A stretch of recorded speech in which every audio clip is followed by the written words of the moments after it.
Welcome to Infobooth 19 channel. So today we are going to see one interesting recipe, Malai Kofta. So this is also one of our viewers' choice. So this recipe has been requested by our dear friend Lalita. So Lalita, here Malai Kofta for you. So this recipe, though the multiple steps are involved, the dish is very tasty and yummy. At the end of the preparation, you won't regret it. It will be very tasty. You can have it with roti, naan or any combination, or even with jeera rice, pulao. It will be very tasty. So now let's get into this video. In a pan, I have taken half a tablespoon of oil. So once the oil gets heated, add all the whole garam masala items. So like 1 elaichi, 2 cloves, 1 inch cinnamon, half tablespoon of fennel, and then Marathi moog and star anise and 1 tablespoon of jeera. So give it a good mix, fry it nicely in the oil. 2 green chilies you can slit and put. If you don't want the dish to be very spicy, skip the green chili in this step and you can add chili powder later. And 1 big onion roughly chopped. So once the onion gets fried a little bit, just add 1 tablespoon of ginger garlic paste and then mix it again. So the raw smell of ginger garlic and the onion should go off completely. Then we can start adding the other ingredients. So once the onion gets fried nicely and the raw smell of ginger garlic paste goes off, then you can add 1 big size tomato roughly chopped. So if you have medium size or small size, you can add 2 to 3 numbers. So this tomato is going to give some tanginess to this dish, and then mix it well. Now we need to cook this masala till the tomatoes become soft and mushy. So along with that, I am adding some 8 to 9 cashew. So this cashew, tomato, onion, so this is going to be the base paste for our Malai Kofta curry. So once the tomato gets half cooked, we will add other powder ingredients. So you can add salt as per taste and chili powder 1 tablespoon. As per your taste, you can increase or decrease. 1 tablespoon of coriander powder, half a tablespoon of pepper. So this pepper also gives nice flavor. Either you can add as a whole pepper or you can add pepper powder. 1 tablespoon of cumin powder, half a tablespoon of turmeric powder, and then give it a good mix. Now we need to cook it for another 3 to 4 minutes in medium to low flame. So all the raw smell of this masala should go, then only we can get the nice flavor of this base curry.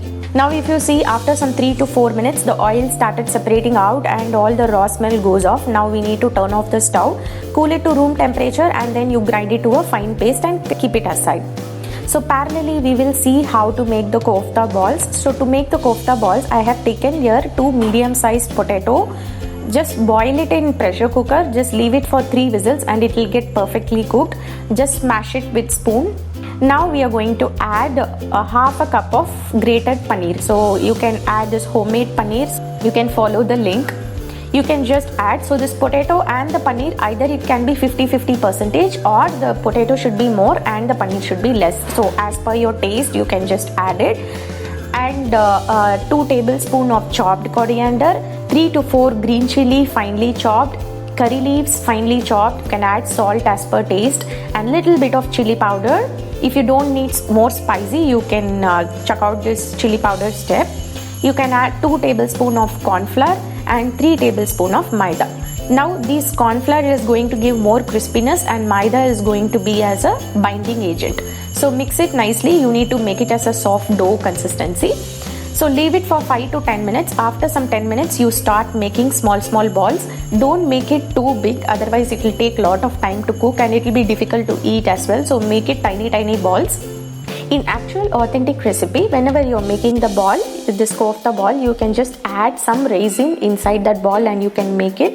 So either you can add a cashew or you can add almond or you can add dry grapes, any raisin you can add. So that will give an authentic Malai Kofta taste. In this recipe, I'm not adding any of that. I'm just making normal kofta balls.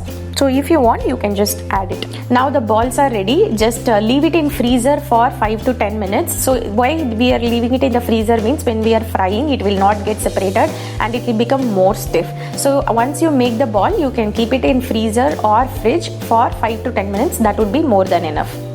Now we will start frying it. Either you can do the deep fry or you can do shallow fry, something like this. So before frying, just coat it with a little bit of maida. Don't coat it more. You can just fry it at low flame. Don't keep the flame on high, otherwise outside it will get cooked nicely and inside it will be uncooked. So just keep it medium to low flame. Just keep flipping at all the side, otherwise it will get burnt at the bottom. Just keep mixing it. Now if you see, the balls, kofta balls are golden brown at all the sides. So at this stage you just remove it from the oil and keep it aside. So parallelly we have grinded the masala base paste and kept it ready. So in a pan just add half a tablespoon to 1 tablespoon of butter. You can add ghee as well. You can add the curry paste to it. At this point you adjust the consistency, how much ever the liquid portion you want, you can adjust the consistency and give it a taste. If you want more salt you can just add it, otherwise it is good enough. Now the kofta balls also ready. We need to cook the curry base till the oil gets separated. Now if you see, the oil started floating and our curry base is ready. Since we have already cooked before grinding, it won't take much time. Within 5 to 6 minutes this curry base will be cooked. Add half a tablespoon to 1 tablespoon of crushed kasuri methi or dried methi leaves you can add, and 1 tablespoon of fresh cream.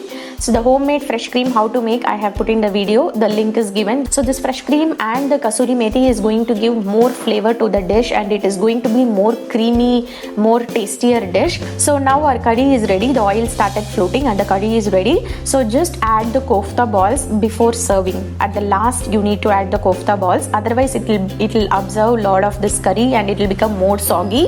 If you want half crispy and half soft, just add the kofta balls in the curry. 5 minutes before serving you can add, it will be tasting awesome. So it is very interesting dish and it is of restaurant quality type, so surely you all need to give it a try. If you like my video, subscribe to my YouTube channel and share with your friends and family. Be happy, stay positive and spread the positivity to everybody. Thanks for watching.